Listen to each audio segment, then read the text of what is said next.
Assalamualaikum dan salam sejahtera. Apa khabar? Apa khabar? Apa khabar semua? Nampak ceria je. Bagus, bagus, bagus, bagus. Baik. Baik, kali ni Pak Su nak kongsikan lagi teknik ya ataupun kaedah ya spiritual ya dalam kita menangani tekanan ataupun stres yang kita hadapi saban hari ya. Kita pun sedia maklum ya, apabila kita mengalami stres, sama ada kecil ke, besar ke, sederhana ke ya, ataupun dari segi kesan dia kan, impak dia kepada kita ya, yang berbeza-bezalah antara seorang dengan seorang lain ya.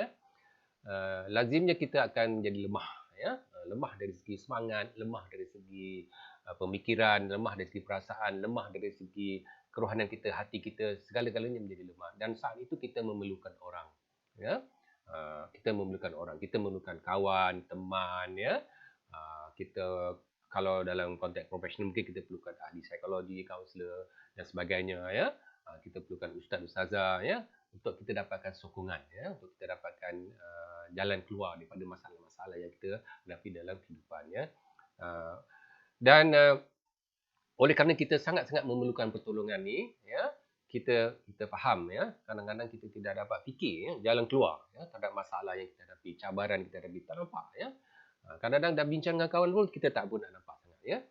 So adalah penting ya untuk kita mengadu kepada Allah SWT ya, kita mengadu kepada Tuhan ya, yang Maha Kuasa, yang Maha Pemurah, yang Maha Penyayang ya, yang Maha mengetahui ya akan apa yang kita hadapi ya.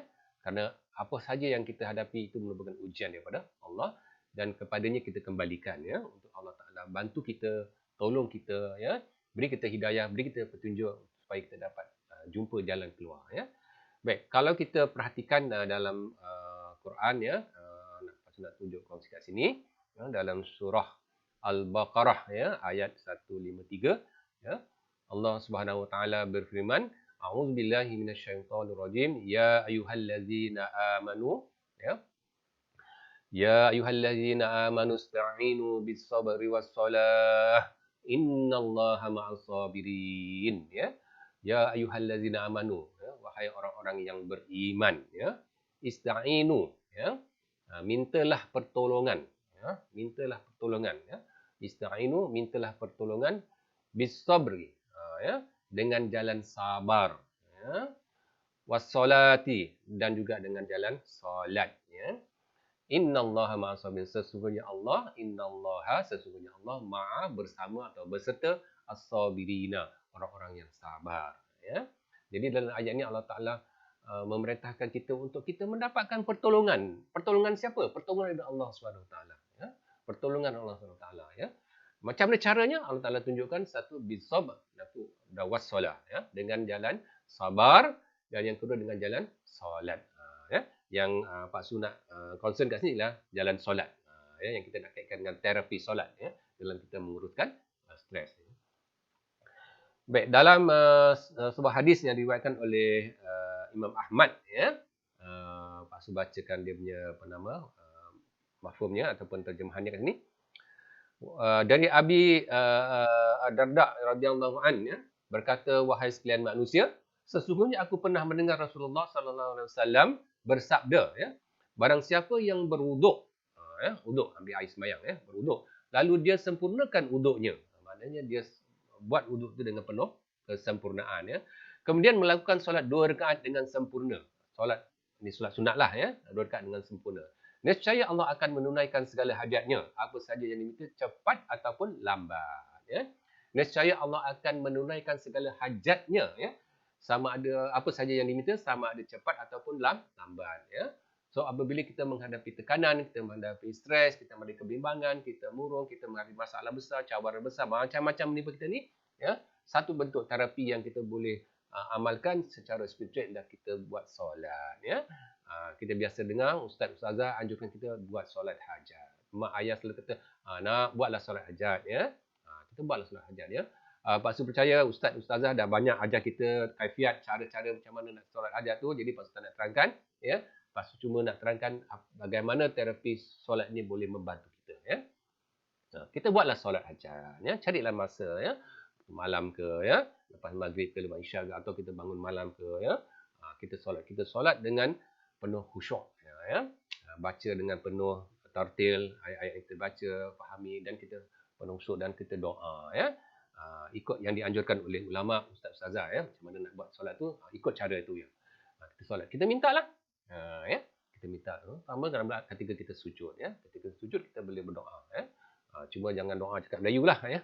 Dalam hati boleh. Kalau doa dalam bahasa Arab tak ada masalah ya. Doalah.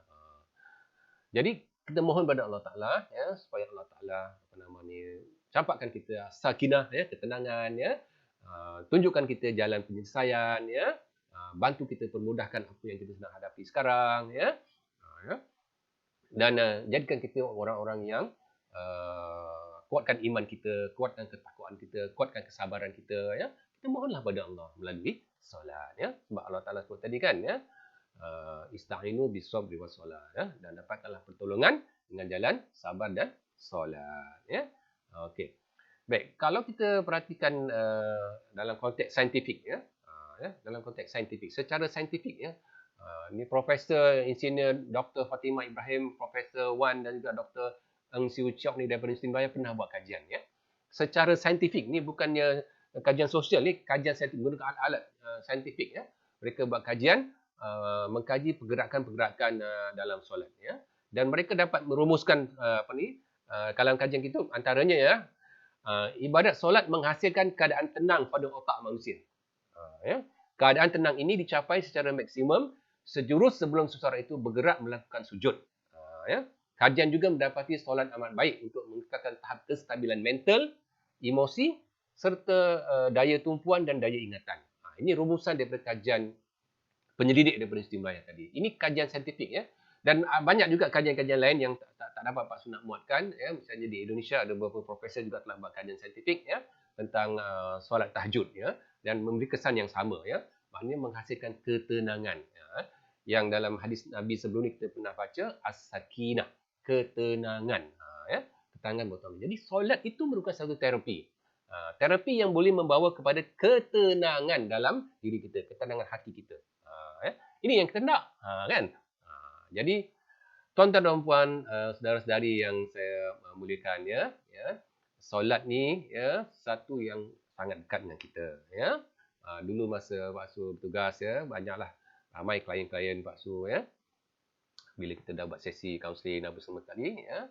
So kita pun bincanglah beberapa pendekatan-pendekatan yang boleh dijalankan ya. Ada pendekatan bersifat fizikal, ada pendekatan yang bersifat mental, pemikiran, ada pendekatan yang bersifat emosi, perasaan ya, dan ada pendekatan yang bersifat spiritual ya. Jadi Pak Su selalu galakkan mereka menggabungkan ya. Menggabungkan ke semua pendekatan tu ya, supaya dapat impak yang lebih besar ya. Impak yang lebih tinggi, lebih berkesan ya. Jadi antaranya Pak Su anjurkan buatlah solat ya. Kadang Pak Su tanya, "Man, kau tahu tak solat hajat macam mana?" Lupalah Pak Su. Tak apalah, kalau lupa Pak Su ajarkan ya macam mana buat solat hajat ya. Kalau Pak Su tak jelas lagi dengan Pak Su, carilah ustazah, carilah ustaz yang pakar-pakar dalam bidang ni ya. Yang pentingnya solat ya. Solatlah ya. Solat ya. Jadi insya-Allah ya, bila kita solat tu maknanya kita merendahkan diri kita sebagai hamba ya. Kita mohon kepada yang Maha Berkuasa ya. Kita mohon pada Allah, ya Allah, ya Allah ya Rahmanir Rahim ya. Ampunilah dosa hamba ya Allah ya. Leraikanlah masalah hamba ya Allah. Tunjukkanlah jalan ya Allah. Pemudahkanlah ya Allah ya. Campakkanlah sakinah ke dalam hati hamba ya Allah ya. Mohonlah doa. Masa kita solat ataupun selepas kita solat hajat tadi ya. Mudah-mudahan dengan terapi solat ni kita dapat menjalani kehidupan dengan lebih bermakna lagi ya. Kita dekatkan diri kita kepada Allah dan juga kita menjadi seorang yang lebih profesional dalam apa juga bidang yang kita lakukan ya. Sehingga kita bertemu lagi dalam kesempatan akan datang. Salam motivasi.